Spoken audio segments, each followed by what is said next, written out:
Welcome back to VTM Podcast. I'm Clayton, and today we are talking about one of the most important shifts happening in frontier technology: quantum computing. But not the version of quantum computing that usually appears in headlines. Not the version where every announcement sounds like the beginning of a new age. Not the version where the only number that matters is how many qubits a machine has. Today, we are talking about the quieter race, the harder race, the race that actually decides whether quantum computing becomes useful. The race for error correction, for logical qubits, for gate fidelity, for fault tolerance, for operations that survive noise. Because the great story of quantum computing in 2026 is not simply that machines are getting bigger. The great story is that the field is becoming more honest about what bigness means. A quantum computer with many unstable qubits is not automatically powerful. A device with impressive scale, but poor error control, is like a library where every book changes its words while you are reading. It may look vast. It may look impressive. But if the information cannot be trusted, the size does not save you. For years, the public conversation around quantum computing has been dominated by physical qubit counts. 50 qubits, 100 qubits, 1,000 qubits, a roadmap to 1,000,000. These numbers matter. Scale matters. But raw physical qubits are not the end goal. They are the raw material. The real prize is the logical qubit. A logical qubit is not just one fragile physical qubit. It is information encoded across many physical qubits in a way that allows errors to be detected, corrected, suppressed, or survived. That is the heart of the new race. Not merely how many qubits can you build, but how many useful, stable, error-corrected logical qubits can you operate? How long can they survive? How accurately can you perform gates on them? Can you run operations without the computation collapsing into noise? Can you scale the system without error rates scaling with it? That is the frontier. And that is why quantum computing is shifting from hype to engineering, from demonstration to reliability, from spectacular claims to fault-tolerant architecture, from physical qubits to logical computation. So in this episode, we are going to unpack what that means. We will talk about why quantum computers are so fragile, why errors are not just a technical inconvenience, but the central problem, why logical qubits matter, why gate fidelity matters, why fault tolerance is the threshold between experiment and practical machine, why 2026 feels different, and why the future of quantum computing may belong less to whoever builds the biggest machine, and more to whoever builds the most trustworthy one. Let's begin with the basic problem. Quantum computers are powerful because quantum information behaves differently from classical information. A classical bit is simple. It is 0 or 1.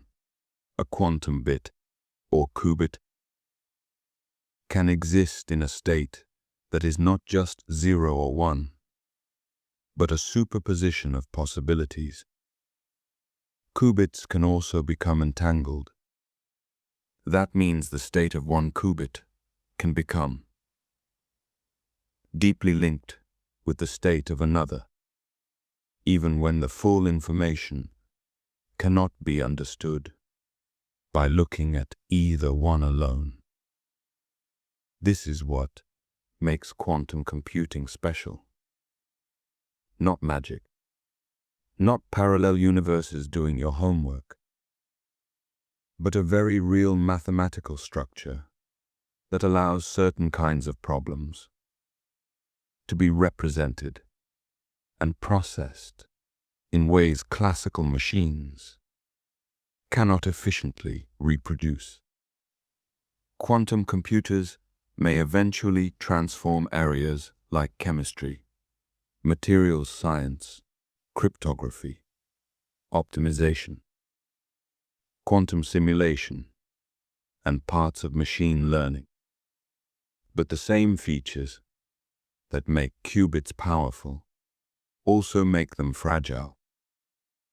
A qubit is not like a transistor sitting comfortably in a laptop. It is a delicate quantum state. It can be disturbed by heat, by electromagnetic noise, by imperfect control pulses, by unwanted interaction with the environment, by measurement, by the device itself, by the act of trying to operate on it. The word for this is decoherence. A quantum state loses its delicate structure. The information leaks away into the environment. The computation becomes corrupted. This is why quantum computing is so difficult. A quantum computer is trying to hold and manipulate information in one of the most sensitive forms nature allows. It has to protect that information while also doing operations on it. That is like trying to perform surgery on a soap bubble in a windstorm, and then trying to scale that surgery to millions of bubbles without popping them. This is the fundamental challenge. Errors are not rare. Errors are expected. They are built into the reality of quantum hardware. Every platform has its own version of the problem. Superconducting qubits must be controlled with extreme precision at cryogenic temperatures. Trapped ions offer long coherence and high-quality operations, but scaling and speed are major engineering challenges. Neutral atoms offer promising arrays and scale, but require careful control of atomic positions, gates, and interactions. Photonic systems have different strengths and different burdens around loss, sources, detectors, and architecture. Spin qubits, topological approaches, and other platforms each bring their own trade-offs. No platform escapes the basic truth. Quantum information is fragile, and practical quantum computing requires a way to compute through fragility. That is what quantum error correction is for. Now, classical error correction is already everywhere. Your phone, your computer, your hard drive, your internet connection. All rely on methods for detecting and correcting errors. Classical information can be copied. If one bit might be wrong, you can store multiple copies and take a majority vote. If you store 3 copies of a bit, and 2 say 1, while 1 says 0, you can infer that the 0 is probably the error. But quantum information cannot be copied in that simple way. There is a principle called the no-cloning theorem. It tells us that an unknown quantum state cannot be perfectly copied. So quantum error correction cannot simply make backup copies of a qubit. It has to do something stranger. It spreads quantum information across many physical qubits. It uses patterns of entanglement. It measures certain collective properties of the system, called syndromes, without directly measuring and destroying the encoded quantum information itself. It tries to learn what kind of error occurred without learning the value of the quantum state. That is the delicate trick. You want to know where the damage is without opening the box and destroying what is inside. This is why logical qubits are so important. A logical qubit is a protected unit of quantum information. It is made from physical qubits, but it behaves like a more reliable qubit. The goal is not perfection in the physical hardware. The goal is to make a logical layer where errors become manageable. That is the same kind of leap that made modern classical computing possible. Physical devices are imperfect. Transistors fail. Memory cells flip. Signals degrade.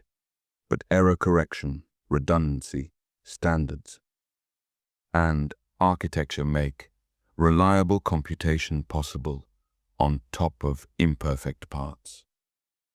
Quantum computing needs its version of that. And in 2026, that is where the serious attention is moving. The headline is no longer only, "We built more qubits." The headline is, "We performed better logical operations. We suppressed logical errors. We demonstrated fault-tolerant gates. We improved code distance. We reduced overhead. We made a protected qubit live longer than its parts. We showed that error correction is not only theoretical." That is the shift, and it matters more than almost anything else in the field. Because without error correction, quantum computers remain limited. They can still be scientifically fascinating. They can still demonstrate quantum behavior. They can still run experiments. They can still explore near-term algorithms and quantum simulation.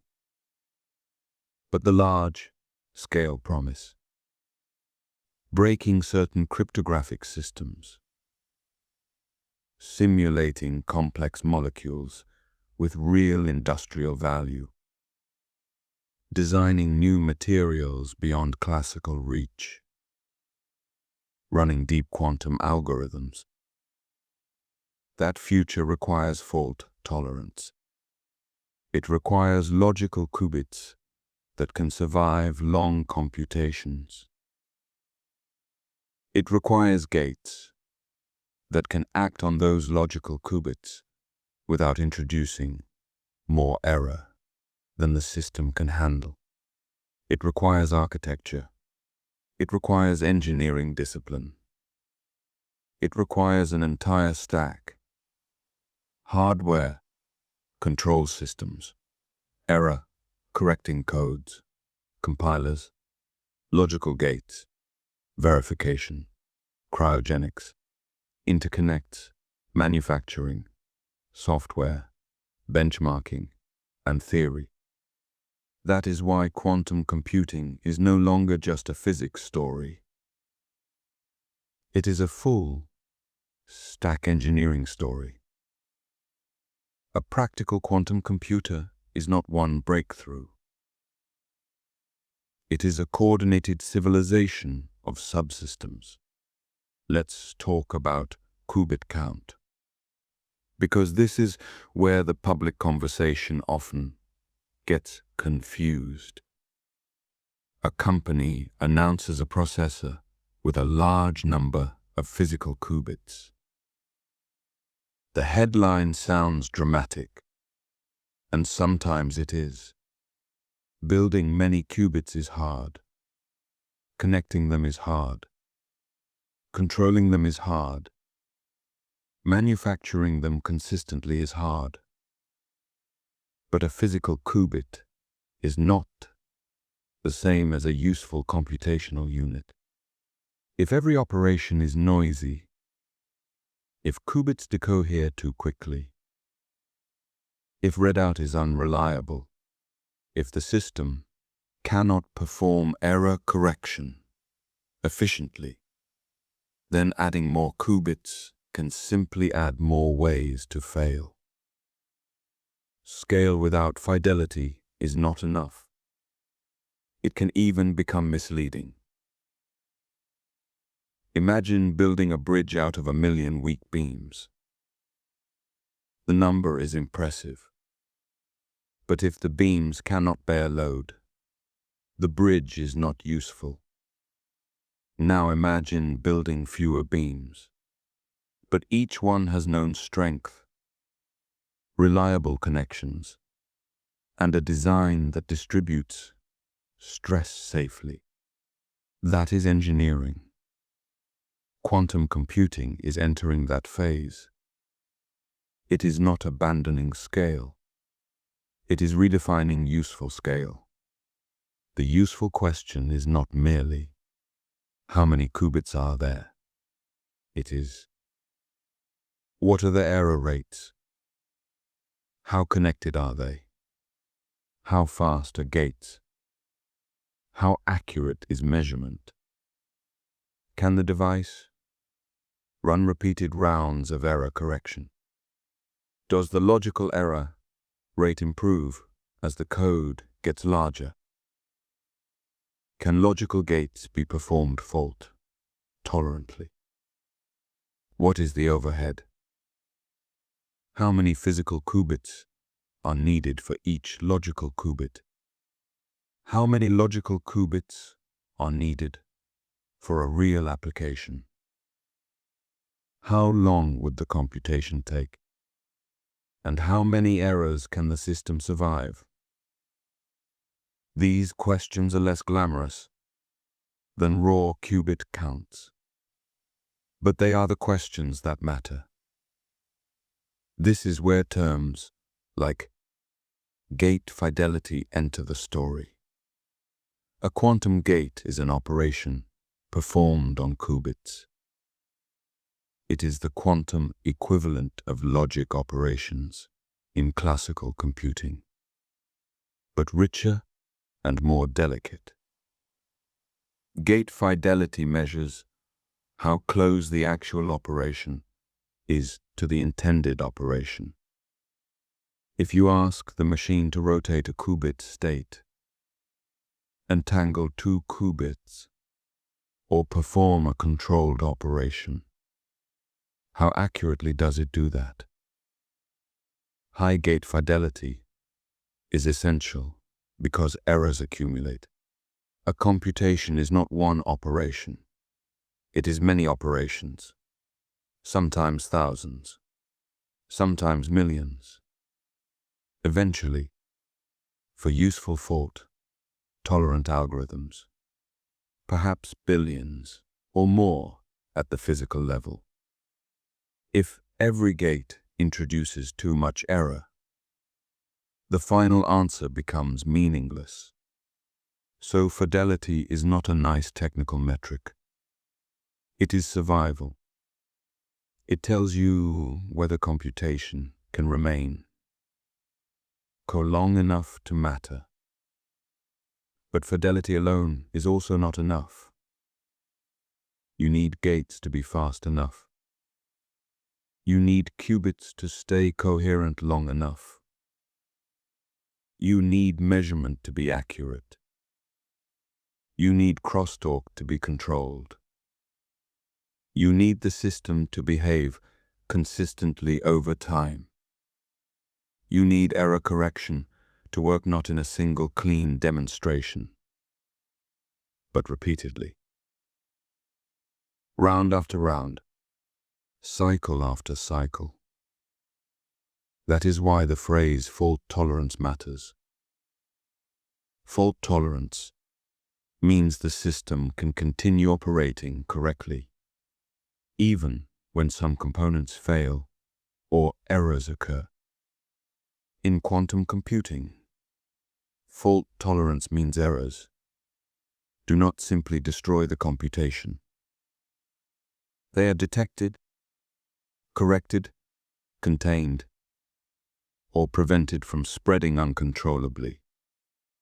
This is especially important because quantum gates can propagate errors. A small error in one place can become a larger error after entangling operations. Error correction must be designed so that faults do not cascade beyond control. This is why logical operations are so hard. It is not enough to store a logical qubit. You have to compute with it. You have to move information. You have to entangle logical qubits. You have to perform universal operations. You have to do this in a way that does not break the protection. This is the difference between preserving a valuable object in a museum case and performing surgery on it while keeping it safe. Quantum memory is hard. Logical computation is harder. Fault-tolerant logical computation is the gateway. And that is why recent demonstrations of logical operations matter. When researchers show error mitigation applied to logical qubits, or measurement, free logical operations, or fault-tolerant operations on encoded qubits, these are not just academic details. They are pieces of the bridge from noisy intermediate devices toward practical quantum machines. Not the full bridge, not yet, but real pieces. In 2026, the language of the field is changing because the bottleneck is clearer. For a while, quantum computing was in what people called the NISQ era. NISQ means noisy intermediate scale quantum. It refers to devices that have enough qubits to do interesting experiments, but not enough error correction to run reliable, fault-tolerant algorithms. The NISQ era was exciting. It produced real research. It tested hardware.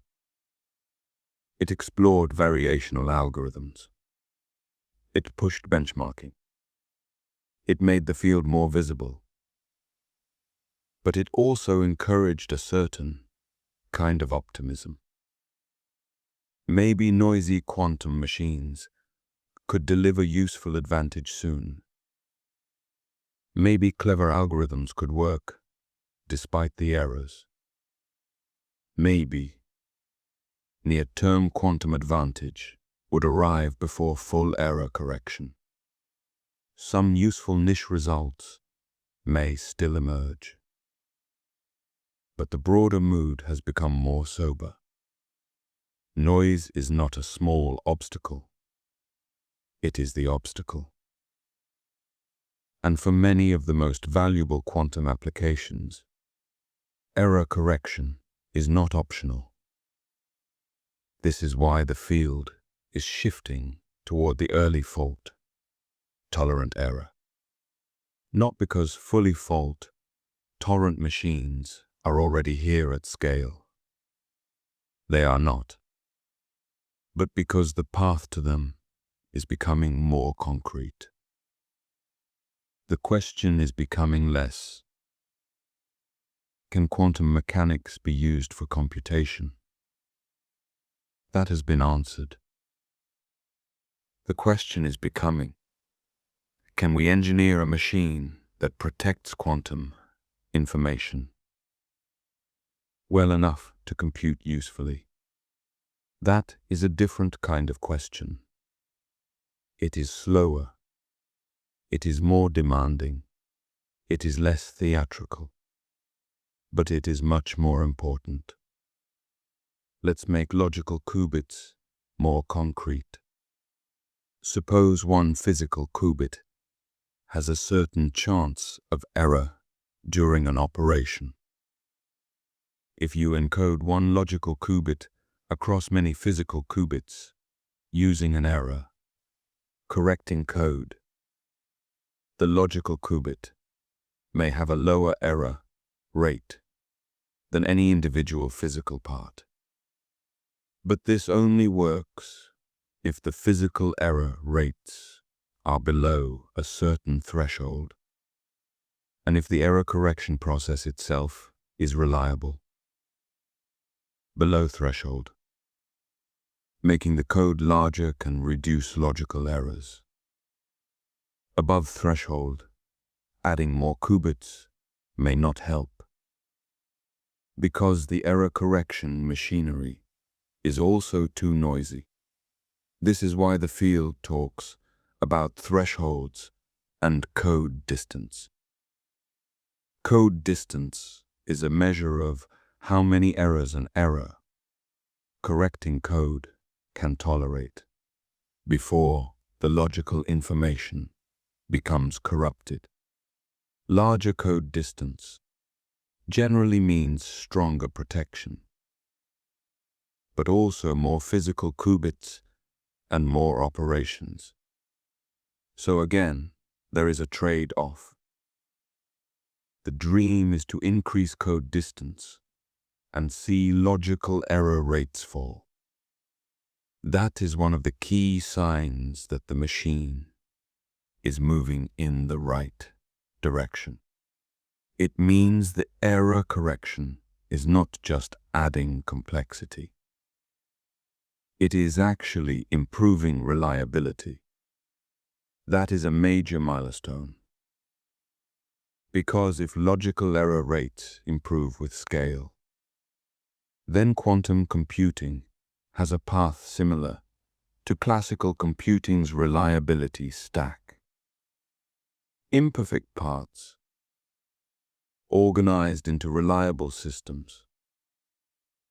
This is why logical qubit demonstrations are so closely watched. A single logical qubit is not enough for a useful machine. A few logical qubits are not enough. But they show whether the basic strategy works. They show whether error correction can beat the physical noise. They show whether protected operations can be performed. They reveal the overhead. They expose engineering bottlenecks.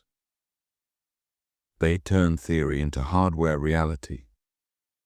And hardware reality is brutal. Quantum hardware has no patience for hype. A beautiful roadmap does not lower noise. A press release does not improve coherence. A bigger number does not correct an error. Only engineering does. Only repeated, measured, verified progress does. This is why the shift from hype to error correction is healthy. It means the field is maturing. It means people are asking harder questions. It means the standards are rising. It means the race is moving from spectacle towards substance. Now, we should also be fair. Hype did not come from nowhere. Quantum computing is genuinely extraordinary. The physics is beautiful. The potential is enormous. The engineering progress over the last decade has been real.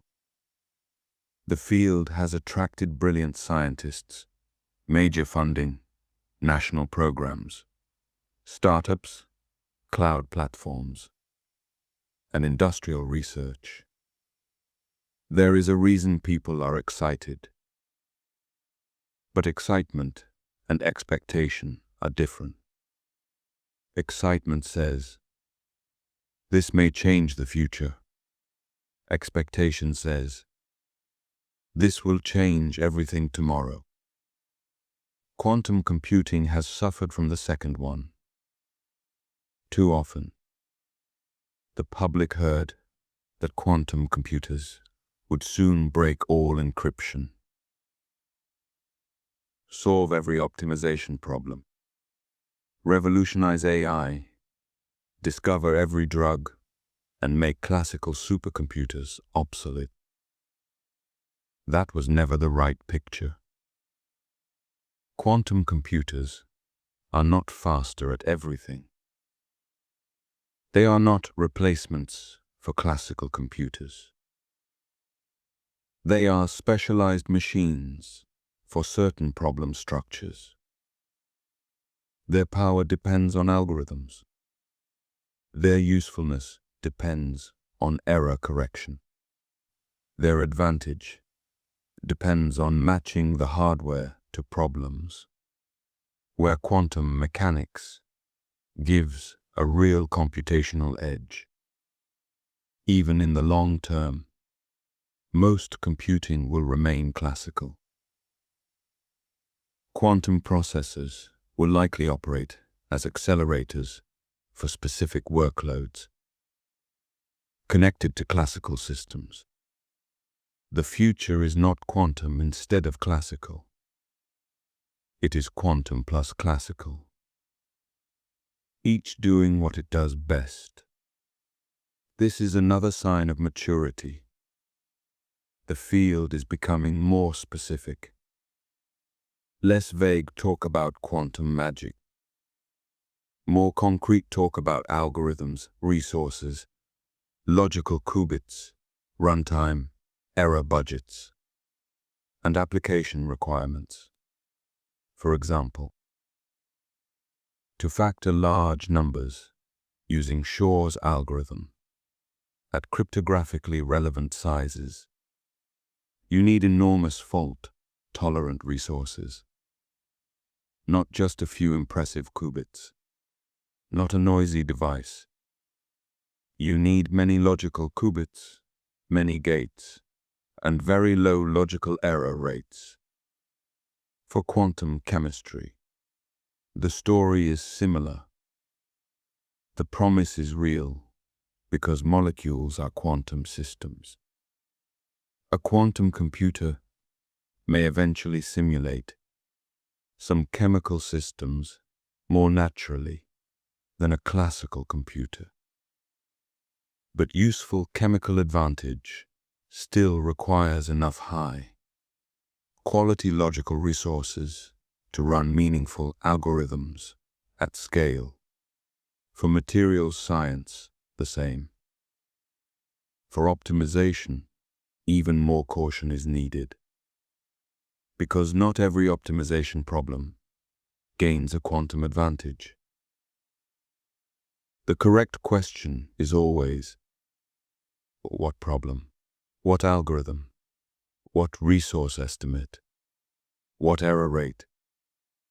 What comparison against classical methods? What practical value? This is why error correction changes the conversation. It forces specificity. And specificity is the enemy of hype. Now, let's talk about platforms. Because the path to fault tolerance is not the same for every type of quantum computer. Superconducting qubits have been one of the most visible platforms.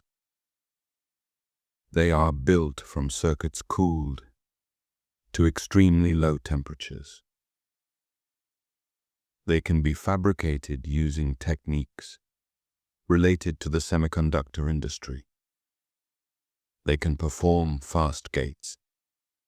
They have strong ecosystem momentum, but they face challenges around coherence, crosstalk, wiring, cryogenics, and scaling. Trapped ions use charged atoms suspended and controlled with electromagnetic fields and lasers.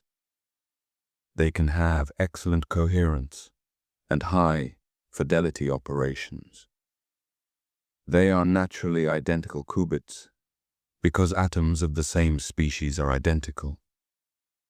But speed, scaling, ion transport, optical control, and system architecture are major engineering concerns. Neutral atoms use uncharged atoms held in arrays by laser light. They are attractive because large arrays can be assembled and interactions can be controlled through excited states. They have promising scale and flexibility, but high fidelity gates, atom loss, control precision, and full error corrected architecture remain major challenges. Photonic quantum computing uses particles of light. Photons are good for communication and do not decohere in the same way matter qubits do. But loss, efficient sources, detectors, and scalable entangling operations are difficult. Spin qubits in silicon and other solid state systems may benefit from semiconductor manufacturing pathways. But uniformity, control connectivity, and error rates are still hard. Topological approaches seek to encode quantum information in ways that are intrinsically more protected from local noise. The dream is reduced error correction overhead. But topological hardware remains scientifically and experimentally challenging. Each platform has a story. Each has strengths. Each has hard problems. And in 2026, the race is not simply platform against platform. It is architecture against architecture. Can this platform support logical qubits? Can it perform fault-tolerant gates? Can it scale while preserving fidelity? Can it connect qubits in the geometry required by error-correcting codes? Can it run repeated correction cycles? Can it integrate control hardware? Can it be manufactured and operated reliably?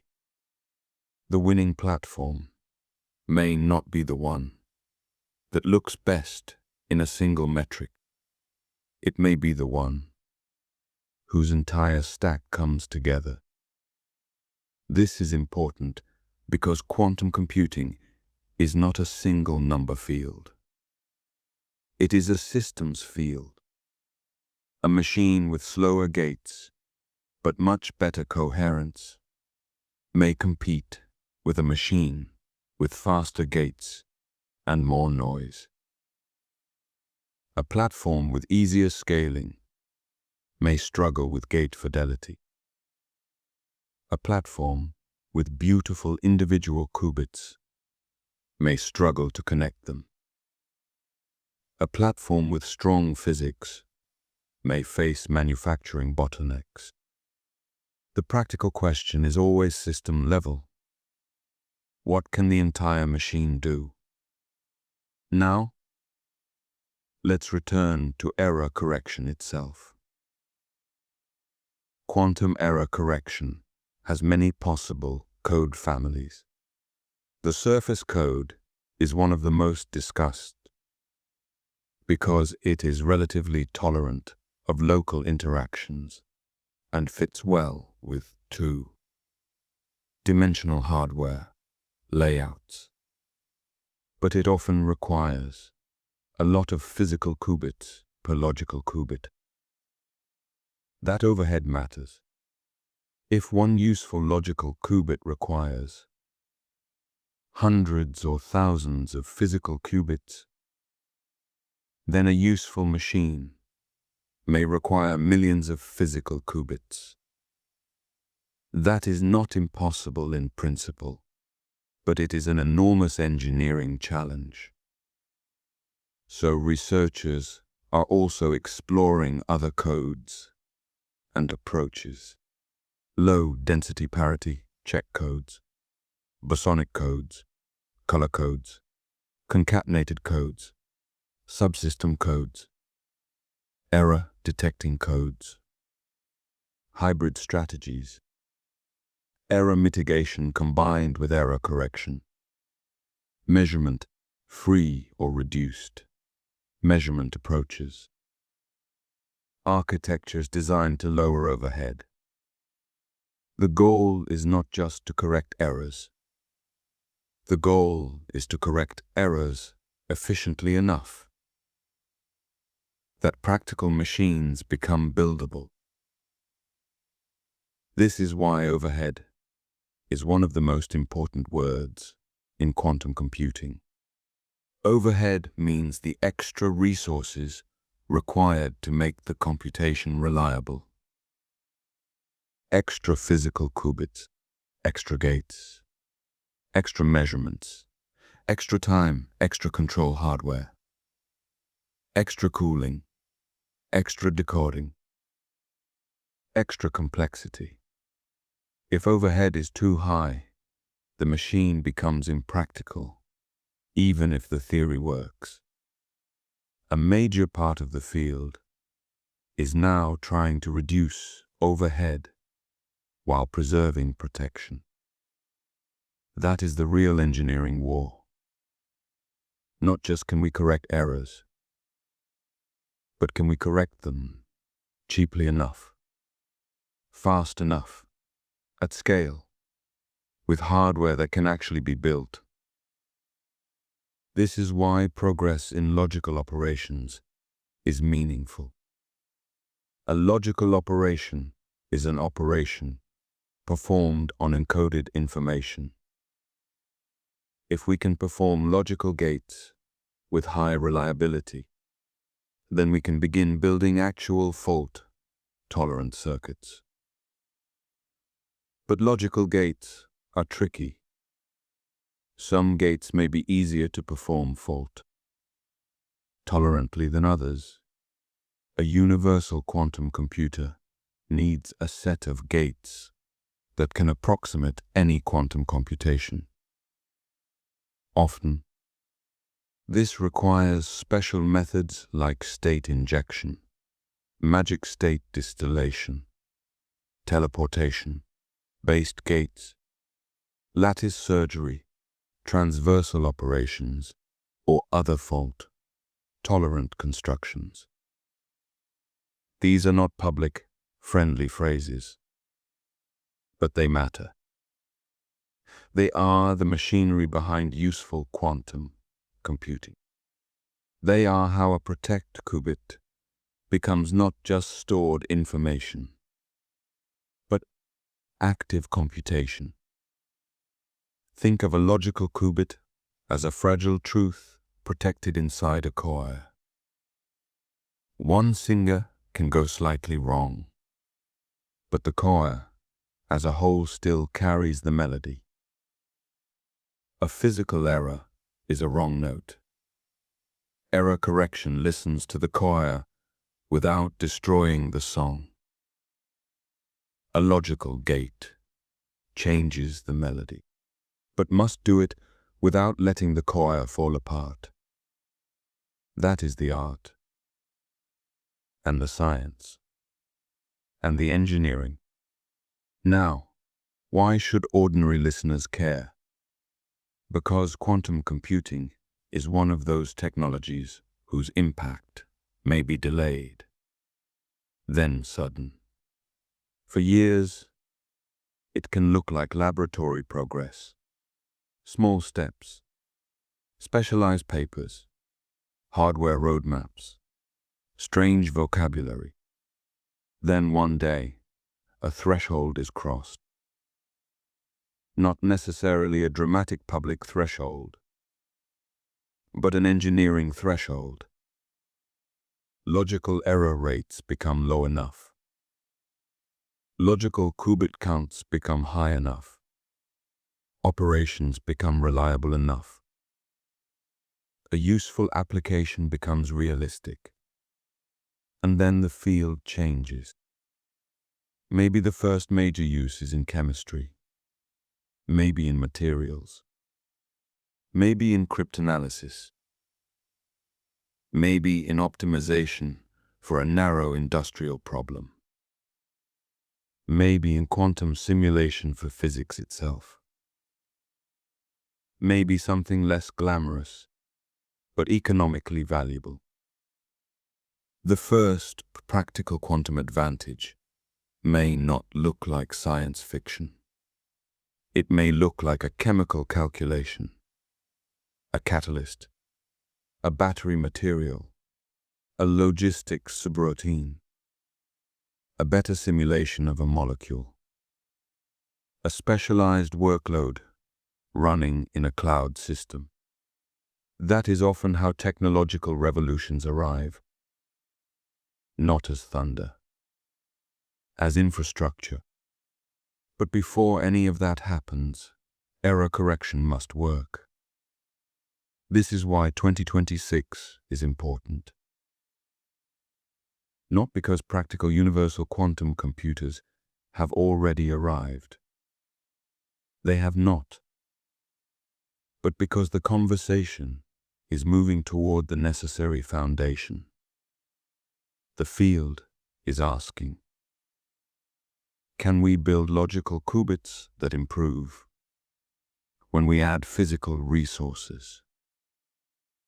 Can we demonstrate operations on those logical qubits?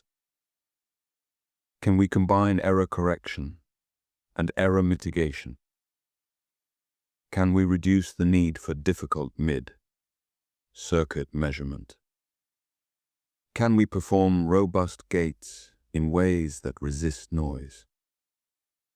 Can we create architectures that scale? Can we move from isolated demonstrations to repeatable systems? These questions sound technical, but they define the future. Now, let's talk about quantum error mitigation. Error mitigation is not the same as error correction.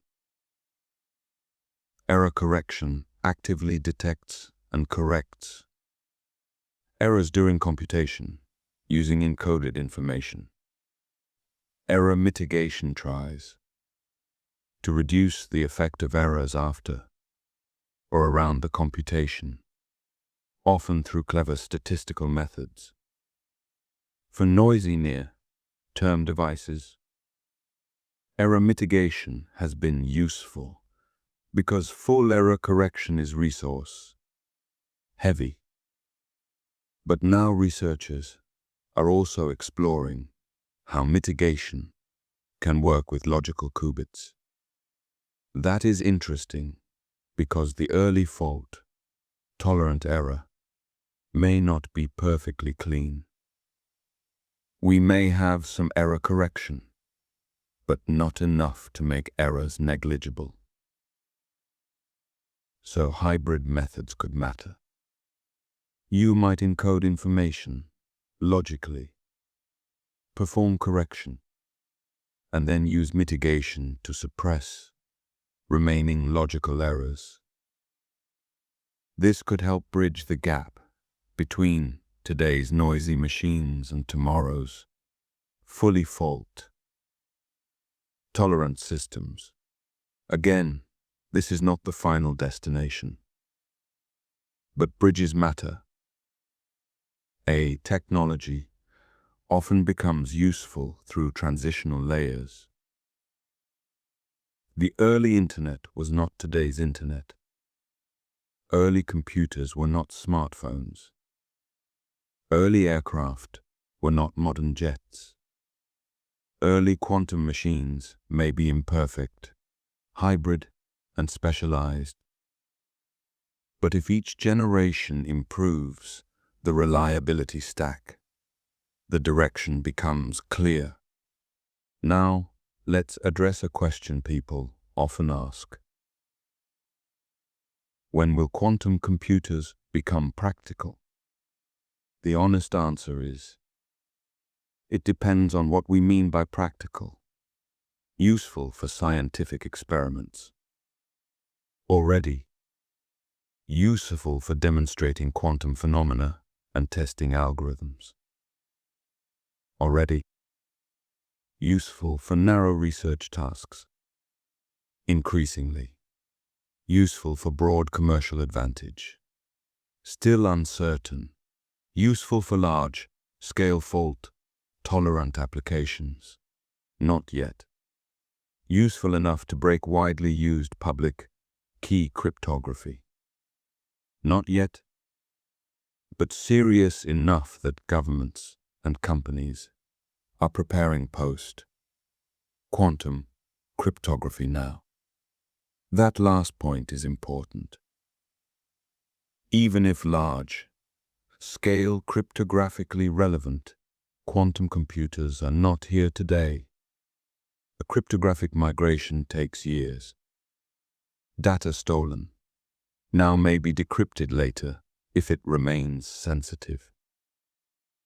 This is called harvest now, decrypt later. So quantum risk can matter before the quantum computer exists. That is why post-quantum cryptography is already being deployed. But for this episode, the key point is that the timeline depends on error correction. Not hype. Not marketing. Not qubit count headlines. Error correction. Logical qubits. Gate fidelity. Fault tolerance. Resource overhead. Those are the clocks. Those are the bottlenecks. Those are the indicators to watch. So when you see a quantum computing announcement, ask better questions. Did they increase physical qubits or logical qubits? Did they demonstrate lower physical error or lower logical error? Did they perform a one-time experiment or repeated correction cycles? Did they show improvement with larger code distance? Did they run logical gates? Were the operations fault tolerant? What is the fidelity? What is the overhead? What is the application relevance? What classical comparison was used? What assumptions are hidden in the roadmap? That is how to read the field. Not with cynicism, with precision. Because quantum computing deserves precision. It is too important for shallow hype, and too promising for shallow dismissal. There are two bad ways to talk about quantum computing. The first is blind hype. Quantum will solve everything. Quantum will arrive tomorrow. Quantum will replace classical computing. Quantum will revolutionize every industry immediately. That is wrong. The second is lazy skepticism. Quantum is fake. Quantum is always 20 years away. Quantum will never be useful. That is also wrong. The correct position is harder. Quantum computing is real. It has enormous potential. It has made major scientific and engineering progress. But practical, large-scale, fault-tolerant quantum computing remains extremely difficult. Its future depends on solving error correction and scaling together. That is the adult version of the story, and it is far more interesting than hype, because it means we are watching one of the hardest engineering projects humanity has ever attempted. A machine that computes by preserving quantum information against a universe that constantly tries to measure, disturb, and erase it. A machine that must use noise, prone physical parts to build a more reliable logical world. A machine that turns fragility into computation. That is extraordinary. Now, let's imagine the future machine. Not a mystical device. Not a glowing cube from science fiction. A real fault-tolerant quantum computer would likely be a large, complex system. Cryogenic infrastructure or optical systems. Control electronics. Calibration pipelines. Classical processors running decoders. Quantum chips or traps or atom arrays. Layers of software translating algorithms into logical circuits. Error.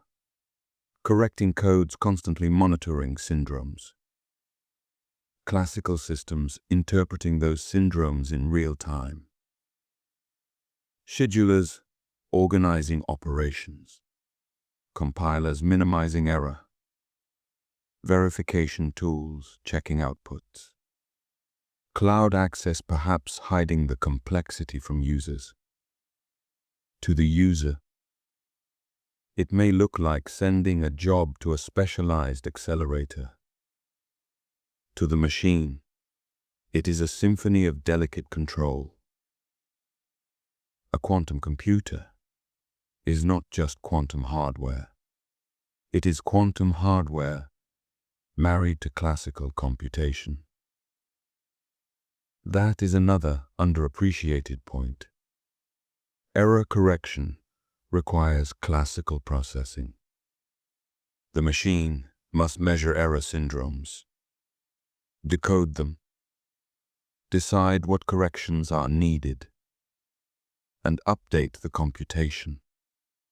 So the future of quantum computing depends partly on very classical things. Fast electronics, good software, thermal engineering, signal integrity, manufacturing quality, data pipelines, control theory, systems engineering. This is why the glamour of quantum physics must meet the discipline of engineering. The physicist discovers what is possible. The engineer makes it repeatable. The system architect makes it scalable. The software layer makes it usable. The error correction layer makes it trustworthy. All of them matter. Now, if this sounds difficult, it is. But difficulty is not impossibility. Aviation was difficult. Spaceflight was difficult. Semiconductor manufacturing is almost absurdly difficult. The global internet is difficult. Modern vaccines are difficult. Fusion is difficult. Large particle colliders are difficult. Human civilization repeatedly builds things that sound impossible before they become infrastructure. The question is not whether quantum computing is hard. It is whether the hard problems are yielding to steady progress. And the evidence suggests that they are, slowly, unevenly, with setbacks, but genuinely. Gate fidelities improve, coherence improves, control systems improve, error correction demonstrations improve. Logical operations become more sophisticated. Architectures become more explicit. Resource estimates become more realistic. The field learns which claims were too optimistic. It narrows toward what must be built. That is progress. Progress does not always look like a miracle.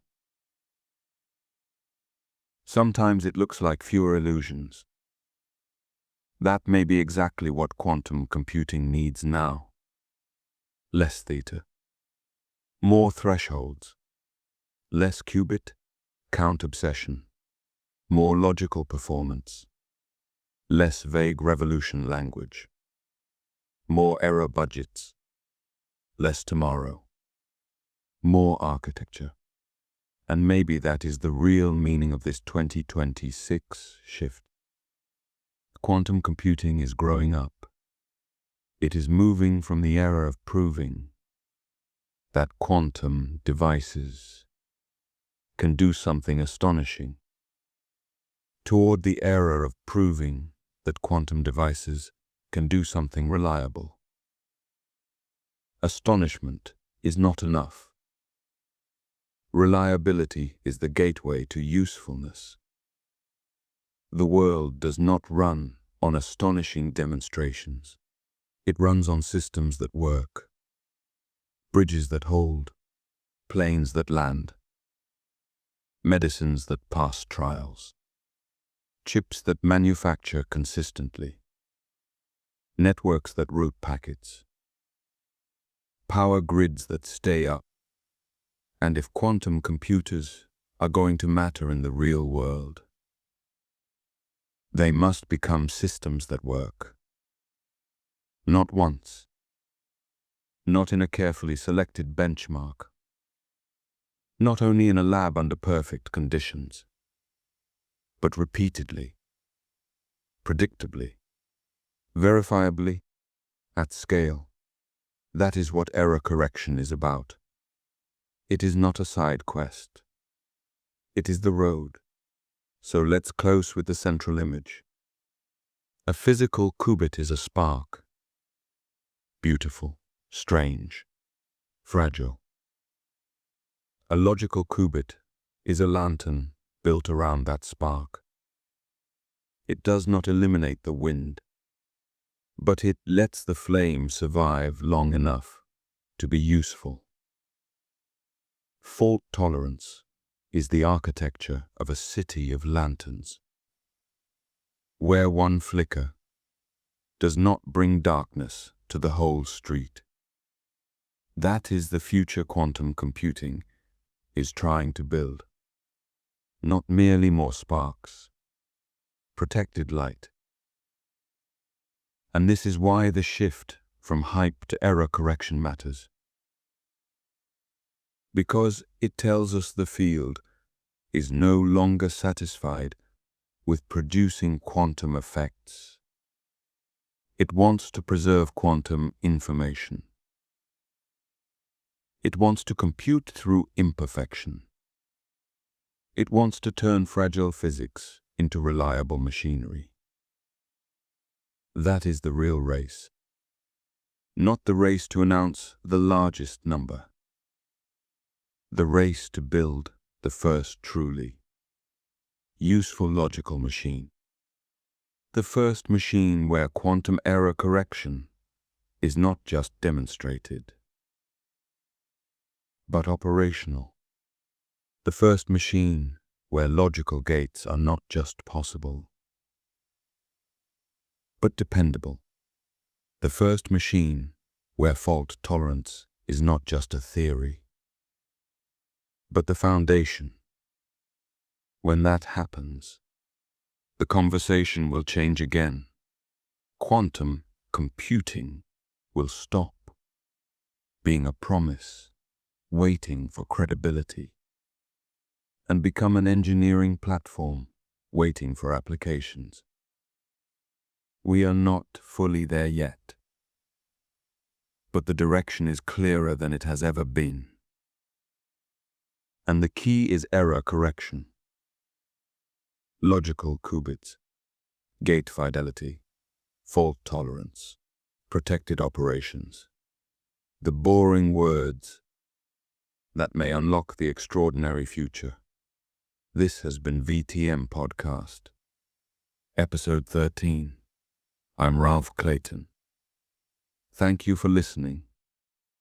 Until next time, keep questioning the future before it becomes the present.